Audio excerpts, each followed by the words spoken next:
మార్గము చూపుము ఇంటికి నా తండ్రి ఇంటికి.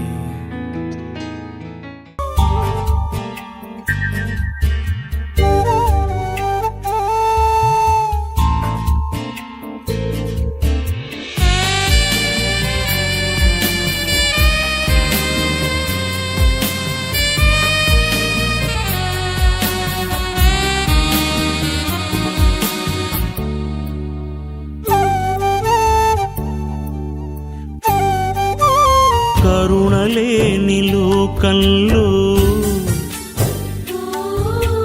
కఠినమాయ మనసులు, కరుణ చూపువారు లేరు, కన్నీళ్ళే నా తోడు. కరుణించరావా కరుణామయుడా, కృప చూపి బ్రోవా నా దైవమా. కరుణలేని లోకంలో కఠినమాయ మనసులు.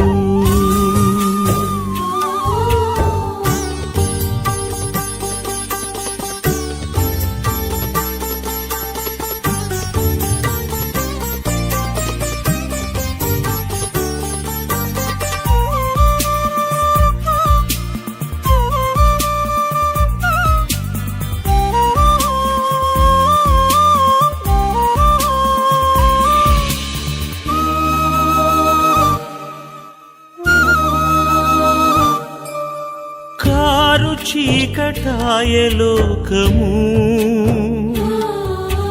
కలత చెందే నాదు హృదయము. చెదరిపోయే విశ్వాసము, తరిగిపోయే ప్రార్థన అభిషేకము.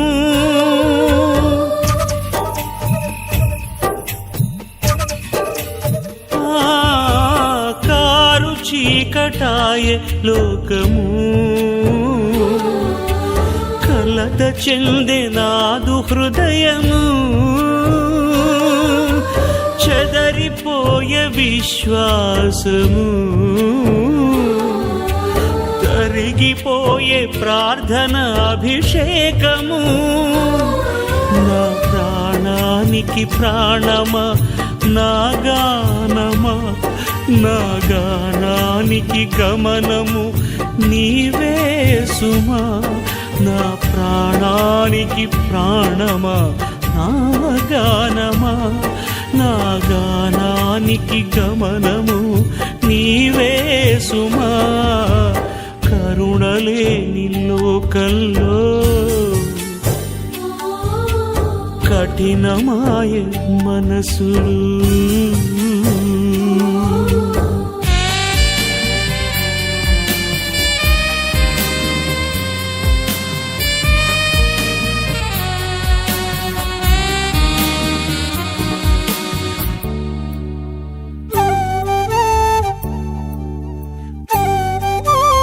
ఎదురు ఈదలేక లోకము, బెదురుచుండే నాదు క్రైస్తవం. వదరుచుండే లోక జ్ఞానము, అదురుచుండే నా జీవనము.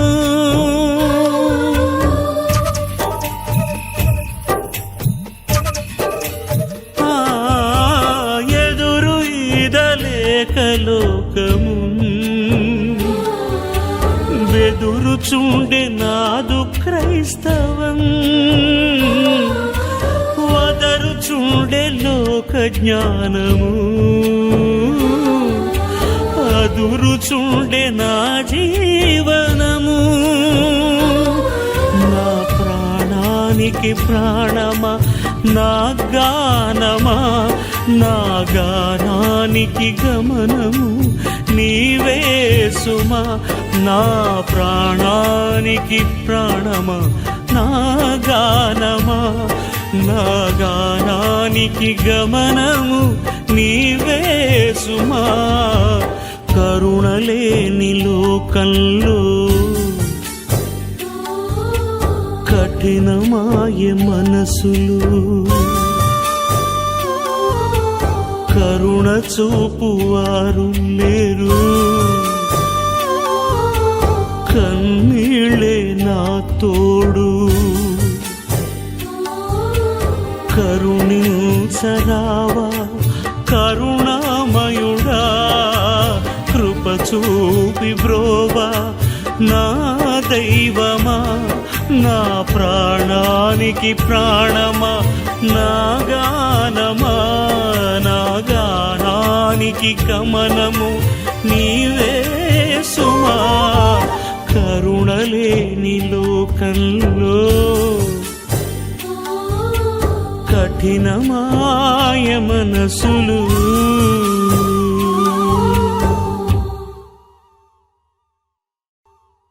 వాక్యం వింటున్నటువంటి ప్రియ సోదరి సోదరులకు ప్రభు నామమున వందనములు తెలియజేస్తున్నాను. ఈరోజు వాక్య ధ్యానాంశము పాపము చేయక మానవలసినవి మానాలి. కాబట్టి వాటిని గురించి మనం యోహాను సువార్త 8వ అధ్యాయంలో మనం చక్కగా ధ్యానం చేసుకుందాము. యోహాను సువార్త 8వ అధ్యాయం మనం చదువుతారు. యేసు ఒలివ కొండలకు వెళ్ళాను. తెల్లవారుగానే యేసు తిరిగి దేవాలయంలోనికి రాగా ప్రజలందరూ ఆయన యొద్దకు వచ్చారు కనుక ఆయన కూర్చుండి వారికి బోధించుండెను. శాస్త్రులను పరిచయులను వ్యభిచారమందు పట్టబడిన ఒక స్త్రీని తోడుకొని వచ్చి ఆమెను మధ్య నిలవబెట్టి, బోధకుడా, ఈ స్త్రీ వ్యభిచారం చేయుచుండగా పట్టబడిను. అట్టి వారిని రాళ్ళు రువి చంపవలనని ధర్మశాస్త్రంలో మోషే మనకు ఆజ్ఞాపించను కదా. అయినను నీకేమి చెప్పుచున్నావని ఆయన అడిగిరి. ఆయన మీద నేరము మోపవలనని ఆయనను శోధించుచు ఇలాగున అడిగిరి. అయితే యేసు వంగి నేల మీద వ్రేలుతో ఏమో వ్రాయిచుండెను. వారు ఆయనను పట్టు వదలక అడుగుచుండగా ఆయన తల ఎత్తి చూసి, మీలో పాపము లేనివాడు మొదట ఆ రాయి ఆమె మీద వేయడని చెప్పాను. మరలా నేల మీద వ్రాయిచుండెను. వారు ఆ మాట విని పెద్దవారు మొదలుకొని చిన్నవారి వరకు ఒకరి వెంట ఒకడు బయటికి వెళ్ళింది. యేసు ఒక్కడే మిగిలిను. ఆ స్త్రీ మధ్యను నిలబడి ఉండెను. యేసు తల ఎత్తి చూసి, అమ్మా, వారు ఎక్కడ ఉన్నారు? ఎవరునూ నీకు శిక్ష విధింపలేదా అని అడిగినప్పుడు ఆమె, లేదు ప్రభువా అనెను.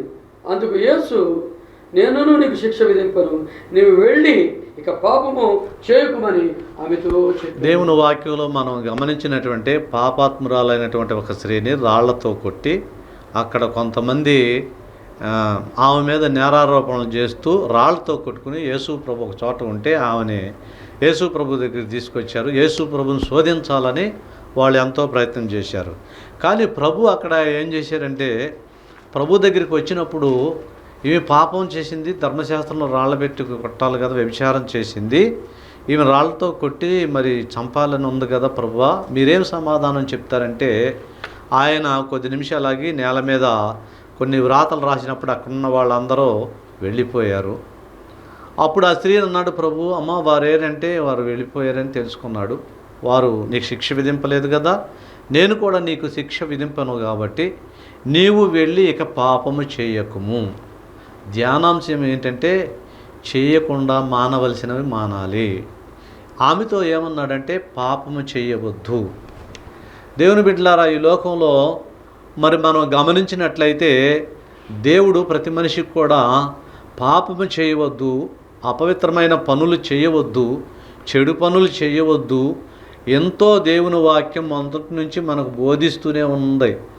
ప్రభువారు వచ్చినప్పుడు మనకు ప్రభువు తెలుపుతూనే ఉన్నారు. ఏమని తెలుపుతున్నారు? మీరు పాపం చేయొద్దు, పాపంలో బ్రతకొద్దు, ఇలాగూ జీవించండి, పరలోక రాజ్యం ఉంటుందని మరి దేవుని వాక్యంలో మనకి క్రీస్తు ప్రభువారు మనకి చెప్పినట్లుగా దేవుని వాక్యంలో ఉంది. ఇప్పుడు గమనించినట్లయితే ఈ స్త్రీని వారు శిక్షించాలని వచ్చినప్పుడు ప్రభువు కూడా ఒక్క మాట అన్నారు. ఏమన్నారు తెలుసనా? అమ్మా, ఇక నుంచి నువ్వు 8వ అధ్యాయం 11వ వచనంలో ఏమన్నాడు యేసు, నేను నీకు శిక్ష విధింపను, నీవు వెళ్ళి పాపము చేయకుము, పాపము మానివేయము. మానవలసినవి మానాలి. మనం ఈ లోకంలో ఎంతో పాపం చేస్తూ అపవిత్రమైన జీవితాన్ని జీవించే వారికి ప్రభు చెప్పేది ఏమిటంటే, చేయక మానవలసినవి మానండి, అపవిత్రమైన జీవితం మానండి, మారు మనసు పొందండి, రక్షణ పొందండి, మీ జీవితాలని మార్చుకోండి, బ్రతుకులు మార్చుకోండి అని క్రీస్తు ప్రభువారు ఆయన చెప్తూ ఉన్నారు. కాబట్టి ఈ స్త్రీకి ఏ విధంగా ప్రభువు చెప్పారో ప్రతి ఒక్క మానవుడు కూడా ఏం చెప్తున్నాడంటే, ఇక పాపము మానివేయండి, మారు మనసు పొందండి, ప్రభువుని నమ్మండి, నన్ను నమ్మండి, మీకు పరలోక రాజ్యం ఉంటుంది అని ప్రభువు తన యొక్క మాటల ద్వారా ఈ స్త్రీకి బోధించినట్లుగా మనకు దేవుని వాక్యంలో రాయబడి ఉంది. నిజమేనండి, ఈ లోకంలో మనం చెయ్యవలసినవి చేయకుండా చెయ్యరానివి చేస్తూ మానవుడు జీవిస్తూ ఉన్నాడు. అలాంటి పనులు చేయకూడదు, పాపం చేయకూడదు, అపవిత్రమైన పనులు చేయకూడదు, చేయరాని కార్యములు చేయకూడదు. దైవ గ్రంథంలో ఏముందంటే, చెయ్యకుండా మానవలసినవి ఉన్నవి. అవి ఏమిటో దేవుని యొక్క వాక్యంలో మనము ఒకటి గమనిద్దాం. ఒక్కొక్క విషయాన్ని మనం గమనిస్తూ ఉందాము. చూడండి, యెషయా గ్రంథము 55:7. భక్తిహీనులు తమ మార్గమును విడువలేను, భక్తిహీనులు తమ మార్గమును విడువవలెను, దుష్టులు అదిగో దేవుని వాక్యంలో దుష్టులు వారి తలంపులు, దుష్ట తలంపులు మానివేయాలి. కీర్తనల గ్రంథం 1వ అధ్యాయంలో దుష్టుల ఆలోచన చొప్పున నడువుక, పాపుల మార్గమున నిలువుక. దుష్టుల తలంపులు మనలో ఉండకూడదు, పాపుల తలంపులు మనలో ఉండకూడదు. అపవిత్రమైనవి మానవుడు మానివేసేయాలి, అటువంటి జీవితం ఉండకూడదు. దుష్ట తలంపులు మానివేయాలి. యెషయా గ్రంథం 55:7 దుష్ట తలంపులు మానాలి. దుష్ట తలంపులు మనలో ఎప్పుడు కూడా ఉండకూడదు. దేవుని యొక్క వాక్య భాగంలో ఆదికాండం 4వ అధ్యాయంలో అక్కడ గమనించినట్లయితే ఇద్దరు అన్నదమ్ములు ఉన్నారు, కయీను హేబేలు. ఈ కయీనుకి ఏమొచ్చిందంటే దుష్ట తలంపులు వచ్చి తమ్ముణ్ణి చంపటం జరిగింది. అలాంటివి మానివేయమంటున్నాడు ప్రభు. హత్య చేయటం, అసూయపడటం, దుష్ట తలంపులు రావటం, ఇవన్నీ మానాలని దేవుని వాక్యంలో మనకు చక్కగా చెప్పబడింది. కాబట్టి దుష్ట తలంపులు మనలో ఎప్పుడు కూడా, దుష్ట ఆలోచన ఎప్పుడు కూడా ఉండకూడదు. దేవుని వాక్యంలో మనం గమనించినట్లయితే యోసేపు జీవితంలో చూస్తే అన్నలందరూ కూడా యోసేపును చంపాలని వారి హృదయంలో దుష్ట ఆలోచనలతో అతని ఒక గుంటలోనికి పడద్రోశారు. అలాగే మనము బైబిల్లో కొన్ని విషయాలు మనం గమనించినట్లయితే దుష్ట తలంపులు, చెడ్డ తలంపులు అలాంటివి అన్నీ కూడా మానివేసి ప్రభు సన్నిధిలో మనము ఉన్నట్లయితే దేవుని ఆశీర్వాదం పొందుతాము. అలాంటివి మానేసేయాలి.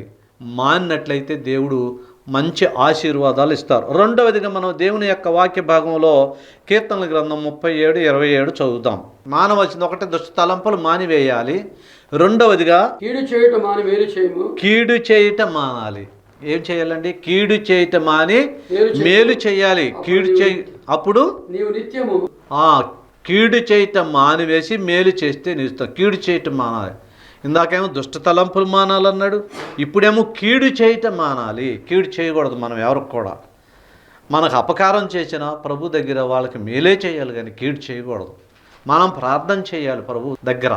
వారు మనకి కీడు చేయాలని వారు తలంచినప్పటికి కూడా మనం ఏం చేయాలంటే మనం మేలే చేయాలి. మనం మేలు చేసి ప్రభు సన్నిధిలో మొర్రపెట్టాలి. తప్పకుండా ఆశీర్వదిస్తాడు ఆయన.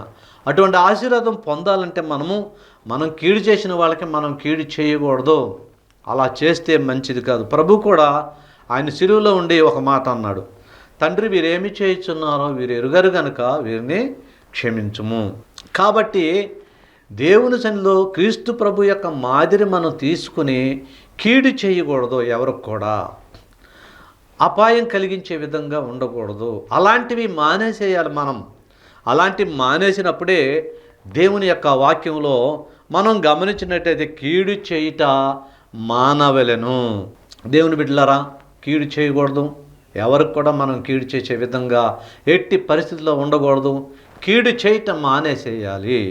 మూడవదిగా మనం గమనించినట్లయితే కీర్తనలు 37:8 చదవండి. కీర్తనలు 37:8. కోపము మానుము, కోపము మానుము. ఆగ్రహము విడిచిపెట్టు. అదిగో కోపం మానేయాలి. చాలామంది కోపం, కయ్యూనికి కోపం వచ్చింది, తమ్ముడు చంపేశాడు. ఇప్పుడు కూడా కోపంతో ఉన్నట్లయితే అది చాలా భయంకరమైన పాపం. కోపపడుడు కానీ పాపము చేయకుడి. ఉదయం వచ్చేసరికి మీ కోపం ఉండకూడదు. మరి కోపం మానాలి. చాలామంది కోపం మానరు.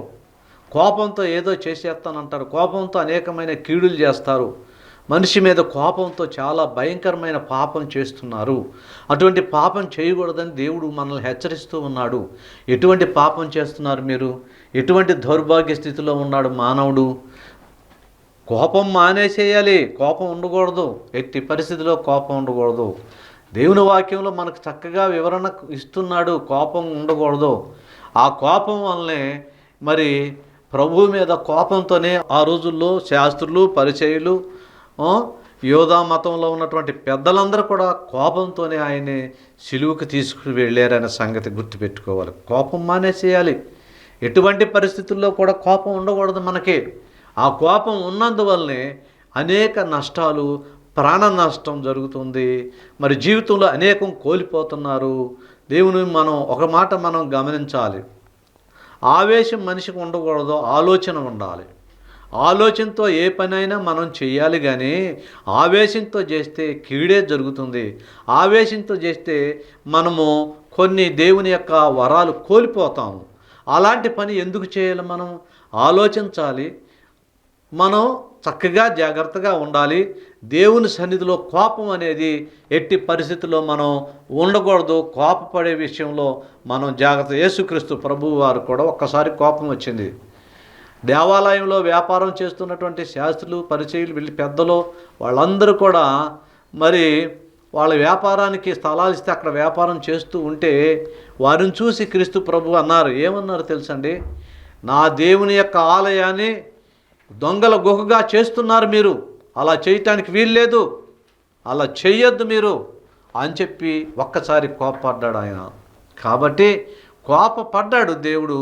కోపాన్ని ఏం చేశాడంటే తర్వాత మామూలుగానే ఉన్నాడు. కాబట్టి మనము కోపం అనేది మనలో నిమిషంలోనే ఉండాలి. దేవుడు కోపపడడు. ఎప్పుడు కోపపడే దేవుడు కాదు ఆయన. ఆయన శాంతి, కనికరము, కృప, దయ కలిగినవాడు. కాబట్టి మనల్ని ఏమంటున్నాడు? కోపం మానేయండి. కోపం పెట్టుకోకూడదు ఎట్టి పరిస్థితుల్లో. కోపం అనేది మన జీవితంలో ఉంటే మన దేహంలో అనారోగ్యం ఉన్నట్టే.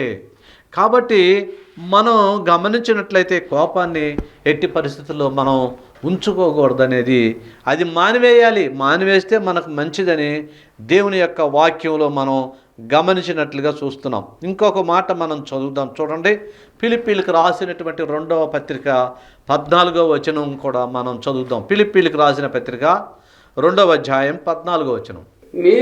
మీరు మూర్ఖమైన వక్రజనం మధ్య నిరపరాధులను నిష్కపటులను అనేంజులనైనా దేవుని కుమారులగునట్లు సనుగుడును మానాలి. ఏం మానాలండి? సనుగుడు మానాలి, సంశయములు మానాలి. ఇశ్రాయేలు దేవుడు ఐగుప్తు దేశంలో నుండి విడిపించినప్పుడు వాళ్ళందరూ కూడా ఏం చేశారంటే సనుగుడు. అక్కడ ఐగుప్తులో మేము మంచి ఆహారం తిన్నాము, అవి తిన్నాము, ఇవి తిన్నాము. ఇక్కడ అరణ్యానికి మోషే తీసుకొచ్చాడు. ఈ అరణ్యంలో మాకేమిటి బాధలు అని దేవుడి మీద, మోషే మీద, దేవుడి మీద సనుగుకున్నారు. సనుగుడు మనలో ఉండకూడదు. ఎట్టి పరిస్థితుల్లో సనుగుడు అనేది ఉండకూడదు. సనిగినందువలన మనకు నష్టమే.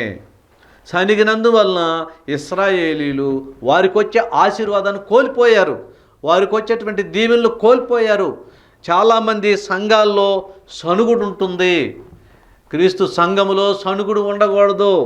ఎప్పుడైతే సనుగుడు ఉంటుందో వాక్యానికి దూరంగా ఉన్నట్లుగానే మనము గమనించవలసిందిగా ప్రభు పేట మనవి చేస్తున్నాను.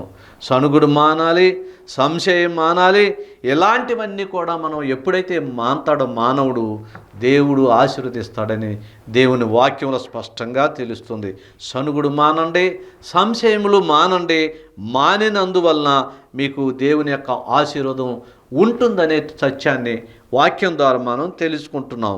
కాబట్టి రోమిలకు రాసిన పత్రిక 14వ అధ్యాయం 20వ వచనంలో కూడా ఒక మాట వ్రాయబడి ఉంది. ఏమిటి ఆ వాక్యం అని మనం గమనించినట్లయితే, రోమిలకు రాసిన భోజనము నిమిత్తము దేవుని పనిని పాడు చేయకుడి. సమస్త పదార్థములు పవిత్రములే గాని అనుమానముతో అది దోషం. అనుమానం మానాలి. ఏం మానాలి? అనుమానం. దేవుడు ఉన్నాడా? అనుమానం. భార్యను అనుమానిస్తాం, భర్తనే అనుమానిస్తాం. ప్రభువు నమ్ముకున్న తర్వాత ఇవన్నీ ఎందుకు మనకి? అనుమానం మానాలి, అనుమానించటం మానాలి. అంగట్లో పలానా వస్తువుని పలానా జంతువుని కోసారని తీసుకుని తింటున్నాం. అది ఏంటి అనేది అనుమానించకుండా తినాలి. కాబట్టి అనుమానించటం, అనుమానం వల్ల జీవితాలు కోల్పోయిన వారు ఉన్నారు, సంసారాలు కోల్పోయిన వారు ఉన్నారు, వారు బ్రతుకులు జీవితం పాడైపోయిన వారు ఉన్నారు, వారి యొక్క భార్యాభర్తల బంధాన్ని కోల్పోయిన వారు ఉన్నారు, డైవర్స్కి వెళ్ళినటువంటి విషయాలు ఉన్నాయి. అనుమానం ఉండకూడదు. ప్రభు బిడ్డలకి దేని మీద అనుమానం ఉండకూడదు. అనుమానించి తిన్నట్లయితే చాలా దెబ్బతింటాం. యేసుక్రీస్తు ప్రభువారు ఆయన చనిపోయి తిరిగి లేచిన తరువాత తోమ ఒక మాట అన్నాడు. ఏమిటో తెలుసండి? మీరందరూ దేవుణ్ణి చూశానంటున్నారు, నేను ఆయన్ని చూడాలనుకుంటే ఆయన చేతిలో ఉన్నటువంటి గాయాల్లో వేలు పెట్టితే నేను నమ్ముతాను అని చెప్పి తోమ అనుమానించి ఆ మాట అన్నాడు. ప్రభు ప్రత్యక్షమయ్యాడు. తోమా, ఏమిటి నువ్వు అనుకుంటున్నావు? ఇదిగో నా దగ్గరికి రా, నా చేతుల్లో ఉన్న గాయాలు చూడు, నాకు అన్ని చూడు నువ్వు అన్నప్పుడు ఆ తోమ వచ్చి ప్రభు యొక్క చేతుల్లో ఉన్న గాయాలు ఇవన్నీ చూసి ప్రభువా ప్రభువా అన్నప్పుడు ప్రభువు ఒక మాట అన్నారు. చూచి నమ్మిన వారి కంటే చూడక నమ్మిన వారు ధన్యులు. అనుమానం ఉండకూడదు మనిషికి. ఎట్టి పరిస్థితుల్లో అనుమానించకూడదు. భర్తను భార్య, భార్యను భర్త ఒకరిపై ఒకరి నమ్మకంతో దేవునిపై ఆధారపడి జీవించాలే తప్ప అనుమానించినందువలన జీవితంలో సమస్తం కోల్పోతాము, ప్రాణాలే పోతాయి. జీవితంలో మరి భార్యాభర్తలు కూడా మంచిగా ఉండి దేవుళ్ళో ఎదిగేటట్టుగా మనం దేవుని వాక్యంలో ఉండాలి. కానీ అనుమాన జీవితం మనం ఎట్టి పరిస్థితుల్లో మనకి ఉండకూడదు. అనుమానించినందువలన ఏ విధమైనటువంటి ఆశీర్వాదం ఉండదు. కాబట్టి అనుమానించుట మానాలి. అలాగే దేవుని యొక్క వాక్య భాగంలో మనం గమనించినట్లయితే మత్తయి సువార్త 6వ అధ్యాయం 34లో కూడా ఒక చక్కని మాట దేవుడు సెలవిస్తూ ఉన్నారు. చూడండి, మత్తయి సువార్త 6వ అధ్యాయము 34వ వాక్యము.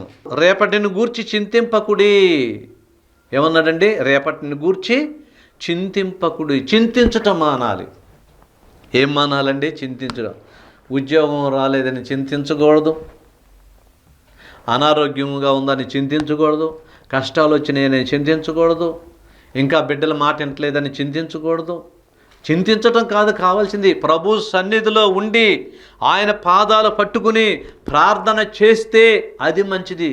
చింతించటం మానాలి మనం. దేవుడు యేసుక్రీస్తు ప్రభువారు సముద్రం మీద ఆ గాలి తుఫాను వచ్చినప్పుడు శిష్యులందరూ కూడా అమ్మో మేము నశించిపోతున్నాం అని అరుస్తూ ఉంటే ప్రభువారు సముద్రం మీద నడిచి వస్తూ ఉన్నప్పుడు పేతురు గమనించాడు. ప్రభువా, నేను కూడా మీ వలే నేను ఈ విధంగా నడవటానికి నాకు అవకాశం ఇస్తారా అని చెప్పినప్పుడు అప్పుడు ప్రభు అన్నాడు, నీకు విశ్వాసం ఉంటే, నీకు అనుమానం లేకుండా ఈ విధంగా చక్కగా రాగలిగితే రా అన్నాడు. అన్నప్పుడు ఆ యొక్క పేతురు చక్కగా నడిచి వచ్చాడు. ఎందువలన? ఆయన నేను నడవగలను, నేను ప్రభువు నడిచారు, నేను నడవలేనని చింతించాడా? విశ్వాసంతో నడిచాడు, ప్రభు మార్గంలోకి వచ్చినట్లుగా దేవుని యొక్క వాక్యంలో మనం చింతించకూడదని. దేనిని గురించి మనం చింతించటం వలన మనము ఏమి చేసుకోలేవు. కానీ పేతురు రాసినటువంటి పత్రికలో ఒక మాట అన్నాడు. మొదట పేతురు 5వ అధ్యాయంలో మనం గమనించినట్లయితే చక్కని మాట అక్కడ వ్రాయబడి ఉంది. ఏమిటో మనం దేవుని యొక్క వాక్యంలో చూద్దాం. చూడండి, పేతురు రాసిన మొదటి పత్రిక 5వ అధ్యాయము 7వ వచనం చదువు. మీ చింత యావత్తు మీ చింత యావత్తు ఆయన మీద వేయండి. ఆయన మీద వేయాలి. ఎవరి మీద వేయాలి? మన చింత యావత్తు ప్రభువు మీద వేసినట్లయితే, మన భారాన్ని దేవుడి మీద వేసినట్లయితే, మన సమస్యలు దేవుని మీద వేసినట్లయితే, మన బ్రతుకుని దేవునికి అప్పగించినట్లయితే, మీ చింతించొద్దు. మీరు ఏ విషయంలో చింత అనేది ఉండకూడదు, మానివేయండి. మీరు చింతించటం వలన ఏమీ ప్రయోజనం లేదు. మీరు చింతించొద్దు, ఎట్టి పరిస్థితుల్లో చింతించటం మానివేయండి. నా మీద మీ భారాన్ని మోపినట్లయితే నేను మీకు సహాయం చేస్తానని దేవుడు తన వాక్యంలో అంటున్నాడు. చింతించటం మానాలి. మనం దేవుని సన్నిధిలో ఎప్పుడైతే చింతించటం మాంతామో, ఎప్పుడైతే ప్రభువులో మనం ఎదుగుతామో, ఎప్పుడైతే ప్రభువును నమ్ముకుంటామో, ఆ చింతలే ప్రతిదాన్ని గురించి కొంత చిన్న సమస్యను గురించి ఏడుస్తారు, చింతిస్తారు. ప్రభు అంటున్నాడు, మీ చింత యావత్తు నా మీద వేయండి. మనం ప్రభు మీద వేద్దాం, మన చింత తీసేద్దాం, మనం చింతించటం మానేద్దాం. మానివేసి ప్రభువుని ఎప్పుడైతే నమ్ముకుంటామో ఆయన మనకు సహాయం చేసే దేవుడు. నమ్మకమైనటువంటి బిడ్డలుగా మనం జీవించినట్లయితే ఆయన ఆ చింతలు, మనకున్న బాధలు, మనకున్నటువంటి సమస్తాన్ని తీసివేసి ఆయన మన తన కృపలో నడిపిస్తాడని దేవుని యొక్క వాక్యంలో మనకు వ్రాయబడి ఉన్నది. కాబట్టి దేవుని యొక్క వాక్యంలో యెషయా గ్రంథం 59వ అధ్యాయము 20వ వచనంలో ఇంకొక మాట మనకు రాయబడింది. సీయోను నదుకు యాకోబులో తిరుగుబాటు చేయటం మాని. అదిగో తిరుగుబాటు చేయటం మానేయాలి. ఏం మానాలి? పిల్లల తల్లిదండ్రుల మీద తిరుగుబాటు చేస్తున్నారు, పెద్దలు తిరుగుబాటు చేస్తున్నారు. ఏమండి, అందరూ తిరుగుబాటు చేసే విధానంలో ఉంటున్నారు. తిరుగుబాటు చేయకూడదు. యెషయా గ్రంథం 1వ అధ్యాయంలో, ఇదిగో ఆకాశమా భూమి చెవియొగ్గుము, నా మాట విను. పిల్లల్ని పెంచి పెద్ద చేశాను కానీ వారు నా మాట వెనుక తిరుగుబాటు చేశారు. తిరుగుబాటు చేయటం అనేది సోదే చెప్పేటువంటి పాపముతో సమానం అని దేవుని వాక్యంలో ఉంది. తిరుగుబాటు చేయటం మానివేయాలి.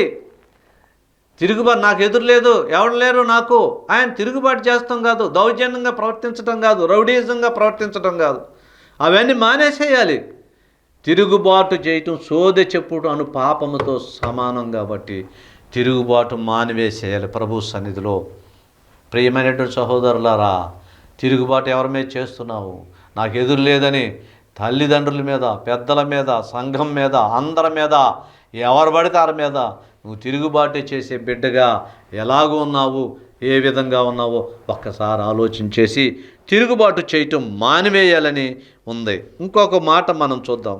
కొలసీలకు రాసిన పత్రిక 4వ అధ్యాయము 6వ వచనం. కొలసీలకు రాసిన పత్రిక 4వ అధ్యాయము 6వ వచనం చదువుదామండి. అక్కడ ఒక్క మాట అంటున్నాడు, మీ సంభాషణ ఉప్పు వేసినట్లుగా ఉండాలి కానీ చెడ్డ మాటలు మాట్లాడే విధంగా ఉండాలి. చెడ్డ మాటలు మానేసి మంచి మాటలు ఉప్పు వేసినట్లుగా ఉండాలి తప్ప చెడ్డగా మాట్లాడరాదు. మీ సంభాషణ ఉప్పు వేసినట్లుగా ఉండాలి. మీ సంభాషణ బూతులుగా ఉండకూడదు. అవి మానివేయండి. కాబట్టి దేవుని బిడ్డలారా, 1 దుష్ట తలంపులు మానివేయాలి. 2 మనకి కీడు చేయటం మానాలి. 3వదిగా మనం చూస్తే కోపం మానివేయాలి. తర్వాత ఫిలిప్పీ 4:14 సణుగుడు మానాలి. తర్వాత చింతించటం మానాలి. తిరుగుబాటు చేయటం మానాలి. కాబట్టి ఇటువంటి తిరుగుబాటు చేసేటువంటి జీవితం మనలో ఉండకూడదు. ఈ తిరుగుబాటు చేస్తున్నాం కాబట్టి, ఆ పాపం చేసాం కాబట్టి, శిలువలో మనందరి కోసం యేసయ్య మరణించాడు కాబట్టి తిరుగుబాటు చేయకుండా ఆయనకు లోబడి మానవలసిన అన్నీ మానేసి ప్రభువుని నమ్ముకుందాం. ప్రభు వాక్యం విని మీరు మేలు పొందాలని మీ అందరి కొరకు ప్రత్యేకంగా ప్రార్థిస్తున్నాం. మహాపరిశుద్ధుడైన తండ్రి, ప్రేమ నమ్మకమైన ప్రభువా, మీకు వందనాలు స్తోత్రాలు చెల్లిస్తాం. అయ్యా, మానవలసిన మానివేసి నీ బిడ్డలుగా జీవించుటకు సహాయం చేయండి. పాపం మాని, అపవిత్రత మాని, చెడు జీవితం మాని నిన్ను నమ్ముకుంటానికి మీ బిడ్డలకు మంచి అవకాశం అనుగ్రహించి సహాయం చేయమని క్రీస్తు నామమున వేడుచున్నాము తండ్రి. ఆమెన్.